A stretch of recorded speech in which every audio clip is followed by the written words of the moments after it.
पुण्यात वाघोली चौकातील केसनंद फाट्याजवळ फुटपाथवर झोपलेल्या कामगारांसाठी अखेरची रात्र ठरली। या अपघातात दोघा चिमुकल्यांना जगाची ओळख होण्या अगोदरच निरोप घ्यावा लागला। अंगावर शहारे आणणारी ही घटना सर्वांच्या मनाला चटका लावणारी ठरली। मृत्यूंचा थरार सांगताना प्रत्यक्षदर्शनींचे अश्रू थांबत नव्हते। अमरावतीवरून काही कामगार कामानिमित्त पुणे जिल्ह्यातील वाघोली भागात आले होते। नुकतंच शहरात दाखल झाल्याने रात्रीचे जेवण करून ते पथपथावर झोपले होते।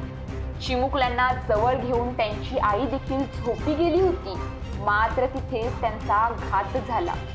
सख्ख्या भावंडांचा अंत। कारण एका मद्यधुंद डंपर चालकाने अमानुषपणे 9 जणांना चिरडले। या 3 जणांचा जागीच मृत्यू झाला। 2 चिमुकल्यांना जागेवरच प्राण सोडावे लागले।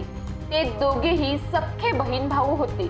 डोळ्यासमोर पोटच्या लेकरांच्या मृत्यूचा थरार पाहून त्या माऊलीने एकच हंबरडा फोडला। 1 वर्षीय वैभवी रितेश पवार, 2 वर्षीय वैभव रितेश पवार तर 22 वर्षीय विशाल विनोद पवार अशी मृत्यू झालेल्यांची नावे आहेत। अन्य 6 जण जखमी झाले आहेत। पोलिसांनी आरोपी डंपर चालकाला अटक केली आहे।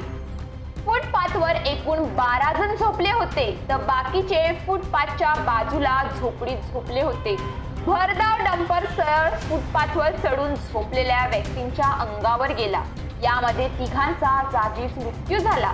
जखमीमधील 3घांची प्रकृती चिंताजनक असल्याचे सांगण्यात आले आहे। पोलिसांनी घटनेचे गांभीर्य ओळखून घटनास्थळावर आरोपीला ताब्यात घेतले। पुणेकरांची सकाळ अशा धक्कादायक बातमीने झाली, तर अनेकांनी चिमुकल्यांच्या मृत्यूवर हळहळ व्यक्त केली आहे।